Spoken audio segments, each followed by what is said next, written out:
Shalom adik-adik yang dikasihi Tuhan Yesus Kristus. Jumpa lagi di Horas, Home Online Renungan Anak Sekolah Minggu. Mari kita mengawali dengan berdoa. Bapa kami yang di surga, terima kasih atas penyertaan-Mu sepanjang minggu ini. Saat ini kami akan merenungkan firman Tuhan. Berkati dan ajari kami untuk dapat mengerti dan melakukan firman-Mu dalam hidup kami. Terima kasih Tuhan. Dalam nama Tuhan Yesus kami berdoa. Amin.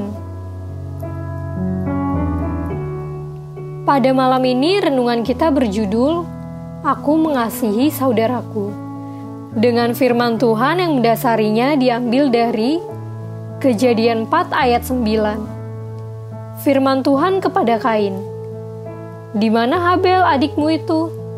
Jawabnya, "Aku tidak tahu. Apakah aku penjaga adikku?" Demikianlah firman Tuhan.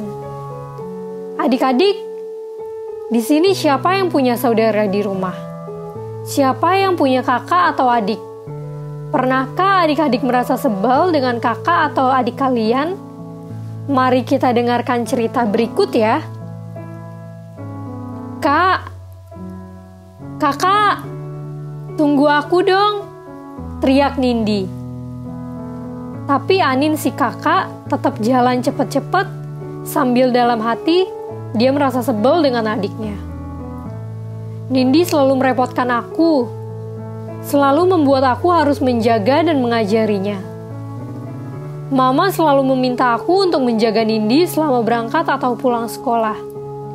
Lalu aku juga harus mengajarinya pelajaran yang dia tidak bisa. Sebel banget, batin Anin. Bel istirahat berbunyi. Anin dan teman-temannya bersiap untuk jajan di kantin depan sekolah. Ketika mereka sampai di pintu gerbang sekolah, tiba-tiba ada suara Nindi. Kak Anin, mau kemana?" Anin mempercepat jalannya. Dia tidak mau Nindi mengikutinya dan melaporkan ke mama kalau dia jajan di luar sekolah. Anin masih mendengar Nindi berteriak, "Kak Anin, jangan jajan di luar." Anin merasa malu ketika teman-temannya bilang, "Anin, adik kamu itu kok ngatur-ngatur kita ya?" Anin tambah sebel dengan Nindi. Ketika dalam perjalanan pulang dari sekolah, Anin memarahi Nindi. "Nin, kamu jangan atur-atur kakak sama teman-teman kakak. Jangan seperti tadi siang tuh, teriak-teriak gitu. Kakak malu. Terserah kakak mau jajan di mana. Urusan kakak sendiri. Kamu urus aja tuh diri kamu sendiri." Nindi merasa kaget dan sedih. Tetapi dia sayang dengan kakaknya. 3 hari kemudian, Anin demam.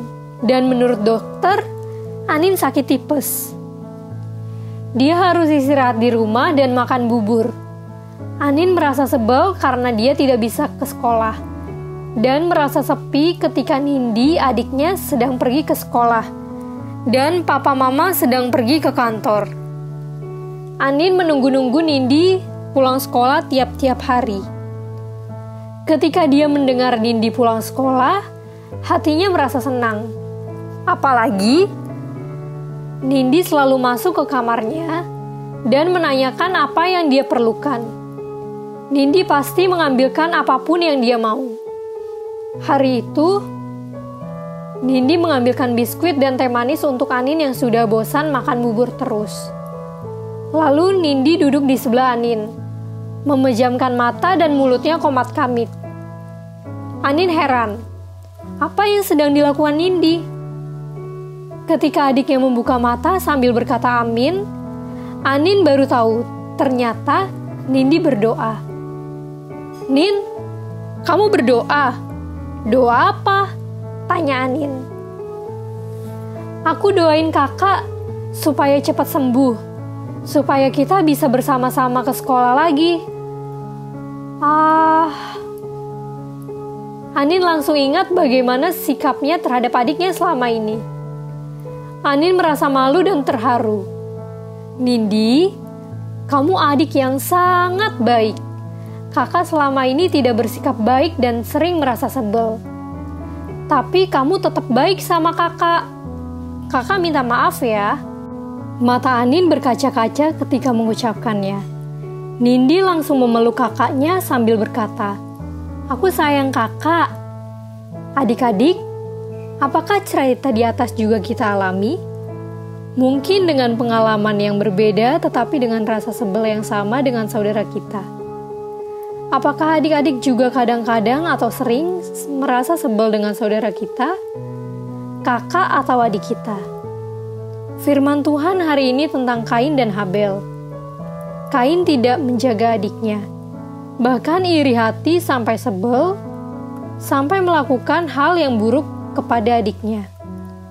Tuhan Allah pasti tidak senang melihat kejahatan Kain, sehingga Tuhan Allah menegur bahkan menghukum Kain. Firman Tuhan hari ini memberitahukan kepada kita untuk hidup rukun dengan saudara kita, saling menjaga dan memperhatikan saudara kita. Ada banyak sekali contoh hal-hal baik dan indah apabila kita hidup dengan rukun. Contohnya apa ya? Contohnya yang pertama, kita bisa saling mendoakan ketika kita mau ujian atau sakit. Lalu, kita juga bisa saling menolong ketika kita perlu bantuan dalam belajar, mengerjakan tugas dari mama, seperti menyapu, membersihkan kamar, dan lain-lain. Akan lebih ringan kalau saling tolong-menolong dengan saudara. Kemudian, kita bisa saling berbagi, seperti berbagi makanan atau barang-barang keperluan sekolah dengan saudara kita.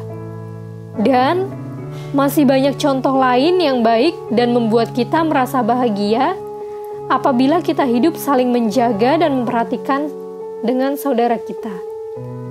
Adik-adik, mari kita mengikuti perintah Tuhan ini dengan mengasihi saudara-saudara kita semua ya. Apabila saat ini kalian bersebelahan dengan saudara kalian, ayo ucapkan, "Aku sayang kakak," atau "Aku sayang adik." Demikianlah renungan kita malam hari ini. Mari kita berdoa. Bapa di dalam surga, kami telah membaca renungan malam hari ini. Tolong Tuhan ajar kami untuk dapat mengasihi saudara kami, seperti Tuhan telah mengasihi kami. Terima kasih Tuhan. Dalam nama Tuhan Yesus kami berdoa. Amin. Sampai bertemu kembali di Horas, di hari Rabu yang akan datang. Tuhan Yesus memberkati.